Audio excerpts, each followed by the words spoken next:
Hi students, I am Upasana Rajput. Welcome to win study. तो students कैसे हैं आप सब? आई होप आप सब अच्छे होंगे। और आज हम स्टार्ट करने जा रहे हैं एक्सरसाइज 13.6 का क्वेश्चन नंबर 6। तो स्टूडेंट्स स्टार्ट करते हैं। हमें क्वेश्चन नंबर 6 में क्या बोल रहा है? क्वेश्चन लिख ले पहले, छोटा सा ही क्वेश्चन है, ज्यादा टाइम वेस्ट नहीं होगा। क्वेश्चन नंबर 6 क्या बोल रहा है? The capacity of a closed cylindrical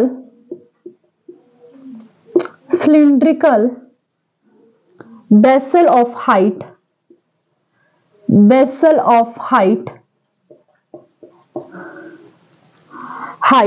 1 meter is 15.4 liters. How many square meters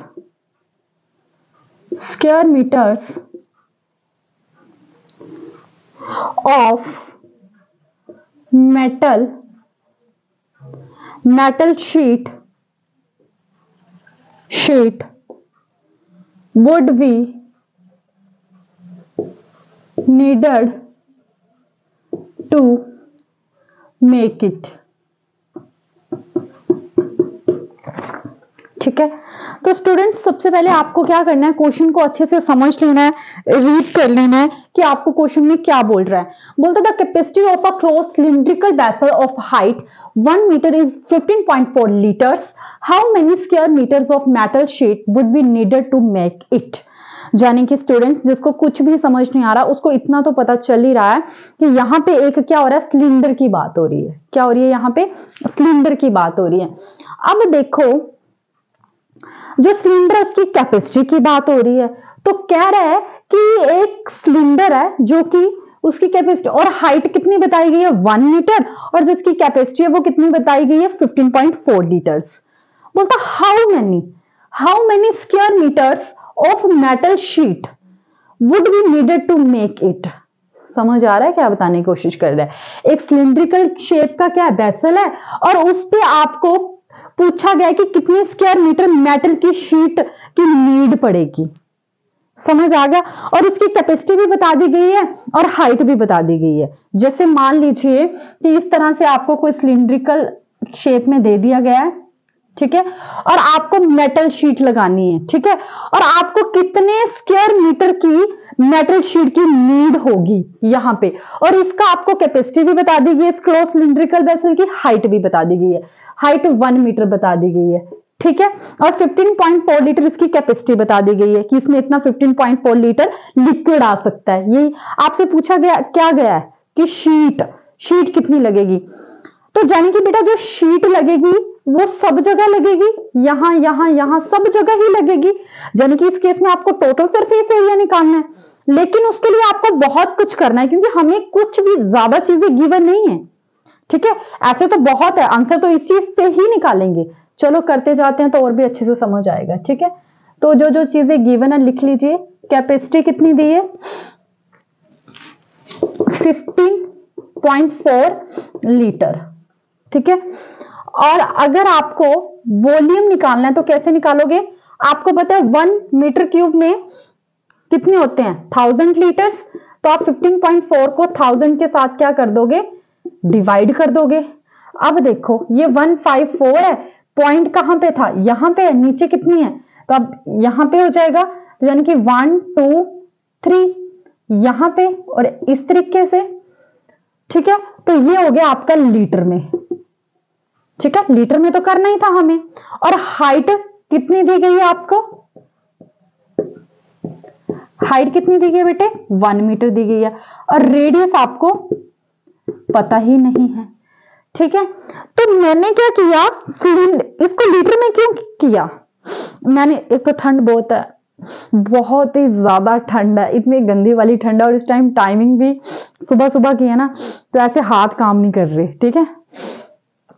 अब देखो वॉल्यूम ऑफ सिलेंडर, मैंने क्या करना था बेटा, मैंने इसको लीटर में किया तो मैंने वॉल्यूम चाहिए था। मुझे वॉल्यूम क्यों चाहिए ये भी मैं बताती हूं। देखो हमने क्या किया, वॉल्यूम ऑफ सिलेंडर निकाल लिया, कैपेसिटी को लीटर में कन्वर्ट करके, तो वॉल्यूम ऑफ क्या कर लिया, सिलेंडर निकाल लिया, किस में आ गया, और वो क्या आया आपका 0.0154, यही आया। अब मुझे ये बात बताओ, वॉल्यूम के सिलेंडर का फॉर्मूला क्या होता है? अगर आपको किसी सिलेंडर का वॉल्यूम निकालना है तो फॉर्मूला क्या होता है, पाई आर स्क्वायर एच। तो यहां पे लिख लीजिए pi R square H is equal to 0.0154। Pi की वैल्यू 22/7, रेडियस तो पता नहीं है, हाइट कितनी है 1 इज इक्वल टू 0.0154। इसको आर स्क्वायर को इधर रहने दीजिए, 0.0154, 7 यहां पे डिवाइड हो रहा है, वहां जाके क्या हो जाएगा, मल्टीप्लाई हो जाएगा, अपॉन में क्या आ जाएगा 22 आ जाएगा।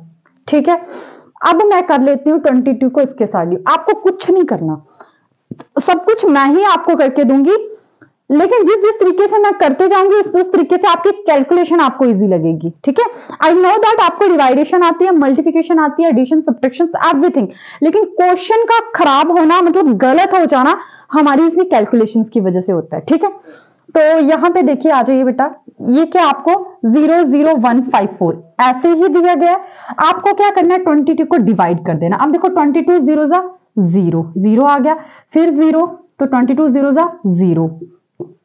अब 1 उतारा, नहीं काम चला, 2 टर्म्स आपको इकट्ठी उठानी पड़ी तो एक 0 और लग गया, एक और उठानी पड़ी तो एक और 0 लग गया। ठीक है, अब ये किससे जाएगा, देखो भला 22 को कितनी बार हम कैलकुलेशन में करते हैं, 22 को किसके साथ करें, 7 के साथ करेंगे, तो आपका आ जाएगा 1540।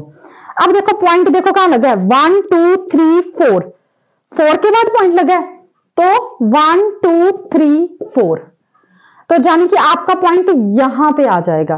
तो मैं क्या बोलूं कि 22 1 जा 22, 22 0.0007, जानी कि जो आपका आर स्क्वायर है वो किसके इक्वल आ गया, 0.0007 मल्टीप्लाई का 7। करिए इतना इतना नोट, ठीक है, कीजिए इतना इतना नोट, मैं इरेज कर रही हूं ऊपर का।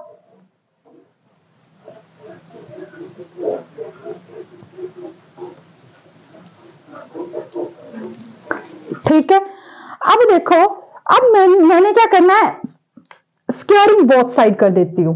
ऐसे क्यों कर रही हूं ये भी आपको पता चलेगा, स्क्वेयरिंग बोथ साइड्स। ठीक है, और स्क्वेयरिंग बोथ साइड कर भी देती हूं तब भी कोई फर्क नहीं पड़ेगा, क्योंकि स्क्वायर रूट से स्क्वायर रूट तो वैसे ही कैंसिल आउट हो जाता है। ये कितना आ गया 0.007 मल्टीप्लाई 7, तो इस रेडियस स्क्वायर रूट से ये स्क्वायर कैंसिल आउट हो गया, अंदर क्या बचा आपके पास 0.007 मल्टीप्लाई 7।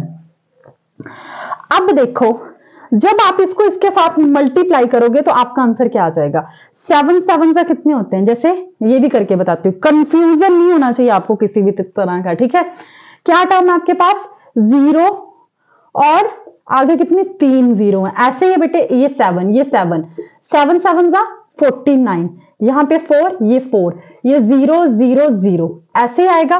पॉइंट देखिए कहां आ रहा है, 1 2 3 4, 4 को छोड़ के, यानी कि 1 2 3 4, देखो 1 2 3 4।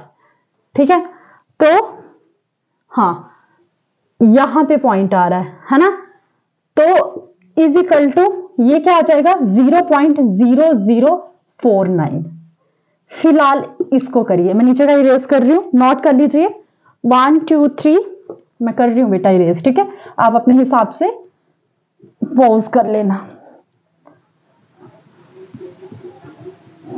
ठीक है,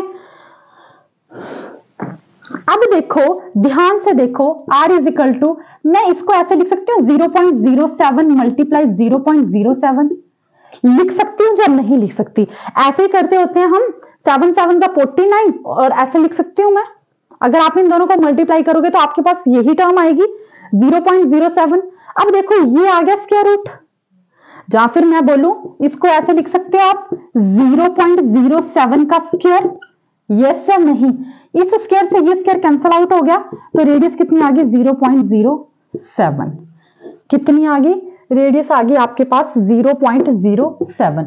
तो मैं यहां पे साइड में लिख रही हूं 0.07 7 आपकी आ चुकी है रेडियस। तो नोट कर लीजिए फटाफट से।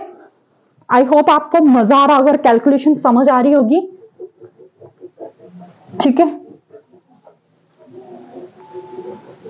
अब आपको क्या निकालना है, टोटल सरफेस एरिया निकालना है। टोटल सरफेस एरिया निकालना है किसका, सिलेंडर का। तभी तो आपको पता चलेगा कि उसको कितनी मेटल शीट की रिक्वायरमेंट है, कितनी नीड है। तो यहां पे लिखिए total surface area of cylinder is equal to 2 pi r plus h. तो अब आपको क्या करना है, इसमें वैल्यूज कर देनी है। तो 2 इंटू 22/7, तो रेडियस कितनी आ गई 0.07, और यहां पे कर दीजिए 0.07 प्लस 1।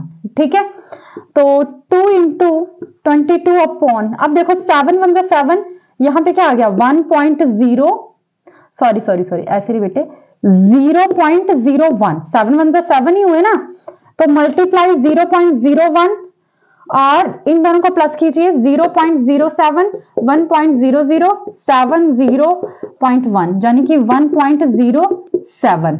अब ये कितना आ गया 44 मल्टीप्लाई 0.01 1.07। अब इन दोनों को मल्टीप्लाई कर लीजिए, क्या आ जाएगा 44 1 जा 44, और यहां पे कितनी जीरो बची 0 पॉइंट, यही आएगा 44 1 जा 44 और ये आ गया अब 1.07। तो नॉर्मल आपको 44 को इसके साथ मल्टीप्लाई कर लेना, पॉइंट फिर बाद में देखते हैं। ठीक है, तो 107 को 44 के साथ मल्टीप्लाई किया, 4 7 जा 28, 2 बचे 4 1 जा 4, 4 7 जा 28, 2 बचे 4 1 जा 4, ये 8 10, ये 7, ये कितना आ गया 4, तो कितना आ गया 4708। तो यहां भी 2 के बाद पॉइंट, यहां भी 2 के बाद पॉइंट, यानी कि पॉइंट यहां पे लगेगा और यहां पे आ गया 0, तो यानी कि 0.4708। ठीक है, और मीटर थी बाकी चीजें तो मीटर, तो आप टोटल सरफेस एरिया निकाल रहे थे, तो एरिया कितना आता है हमेशा मीटर स्क्वायर में ही आता है। तो ये आपका आंसर आ गया 0.4708। तो आप इसको बुक की लैंग्वेज में बना के लिख लीजिएगा।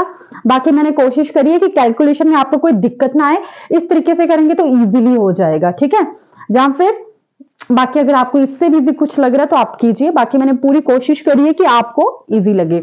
आई होप स्टूडेंट्स कि आपको मेरा ये वीडियो पसंद आया होगा और मेरी बाकी वीडियोस भी अच्छी लग रही होंगी। अगर आपको मेरी वीडियोस अच्छी लग रही हैं तो प्लीज मेरे चैनल को सब्सक्राइब करें, अपने फ्रेंड्स के साथ भी जरूर शेयर करें। And thank you so much मेरी वीडियोस को देखने के लिए।